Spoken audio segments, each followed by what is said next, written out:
চোৱা চোৱা কথা কোৱা চোৱা চোৱা কথা কোৱা ও মনে মনে কিয় তুমি থাক বিমল হেল্ল' ভালকে মোৰ কথাটো মূৰত ভৰাই লওঁ।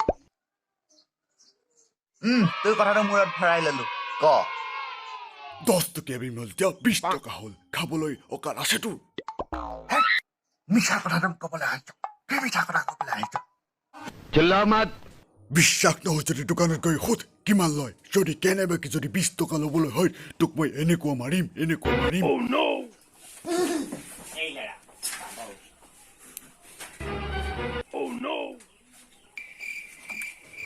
10 টকাৰ বিমল দিবা। আজিকালি বিমলত 20 টকা হ'ল গম নাপাওঁ নেকি তই?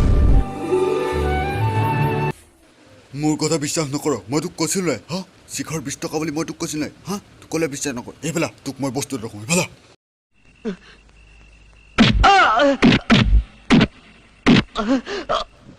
কুকুৰ ক কোনা তামোল খোৱাৰ তেজ কোনা বিমল খোৱাৰ তেজ। বিমল খাই তোৰ কি লাভ হৈছে? দিনক দিনে তই শুকাই খিনাই কৈছ। সবাকে কৈছো আৰু যদি কোনোবাই বিমল খোৱা দেখো 20 টকা দি তহঁতক মই চাই লওঁ। এটা বিমলত 20 টকা হ'ল। নাখাওঁ বিমলে নাখাওঁ শুইয়ে থাকো মই।